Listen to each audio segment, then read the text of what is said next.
മിശിഹായിൽ പ്രിയമുള്ള സഹോദരി സഹോദരന്മാരെ, പ്രിയ മക്കളെ, ഈ പ്രഭാതത്തിൽ വിശുദ്ധ മത്തായി അറിയിച്ച നമ്മുടെ കർത്താവ് ഈശോ മിശിഹായുടെ പരിശുദ്ധ സുവിശേഷം 8-ാം അധ്യായം 4-ാം വാക്യം, saint Matthew's gospel chapter 8 verse 4, ഈശോനോട് പറഞ്ഞു, നീ ഇതാരോടും പറയരുത്, പോയി നിന്നെ തന്നെ പുരോഹിതന് കാണിച്ചു കൊടുക്കുകയും മോശ കൽപ്പിച്ചിട്ടുള്ള കാഴ്ച ജനത്തിന്റെ സാക്ഷ്യത്തിനായി സമർപ്പിക്കുകയും ചെയ്യുക.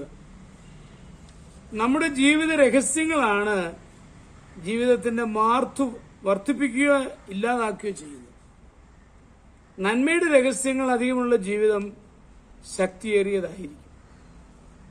ഈശോ കുഷ്ഠരോഗിയെ സൗഖ്യമായ ശേഷം വിവരം പരസ്യമാക്കരുതെന്ന് നിർദ്ദേശിച്ചു. തന്റെ ശക്തിയുടെ നിലനിൽപ്പിനും ശാന്തമായ ജീവിതത്തിനും അത് അത്യാവശ്യമാണെന്ന് ഈശോ മനസ്സിലാക്കി. തന്റെ അത്ഭുത പ്രവർത്തനങ്ങൾ രഹസ്യമായിരിക്കണമെന്ന് ഈശോ ആഗ്രഹിച്ചു.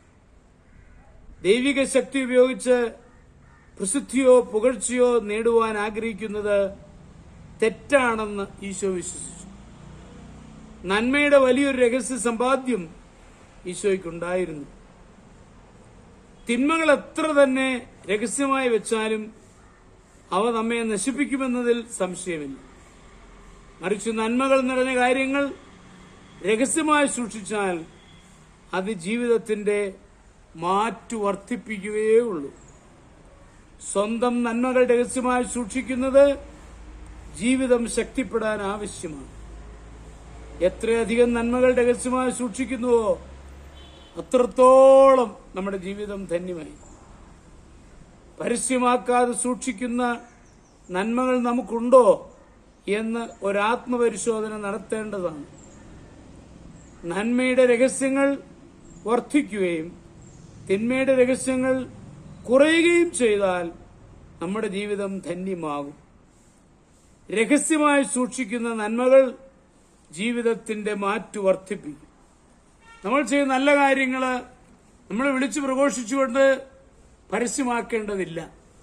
ദൈവം ആഗ്രഹിക്കുന്ന സമയത്ത് അത് പരസ്യപ്പെട്ടുകൊള്ളും. നമ്മളതിനെ വലിയ പ്രാധാന്യം കൊടുത്തുകൊണ്ട് പബ്ലിസിറ്റി കൊടുത്തുകൊണ്ട് മുന്നോട്ട് പോകരുത്. നമ്മൾ ചെയ്യുന്ന നല്ല കാര്യങ്ങൾ ദൈവത്തിന് മുമ്പാകെ സ്വീകരിക്കപ്പെടട്ടെ. നമ്മുടെ കർത്താവ് ഈശോ മിശിഹായുടെ കൃപയും പിതാവായ ദൈവത്തിന്റെ സ്നേഹവും പരിശുദ്ധാത്മാവിന്റെ സഹവാസവും പരിശുദ്ധ അമ്മയുടെ മധ്യസ്ഥതയും നിങ്ങളെല്ലാവരോടും കൂടി ധാരാളമായിട്ടുണ്ടായിരിക്കും, എപ്പോഴും എപ്പോഴും എന്നേക്കും. ആമേൻ.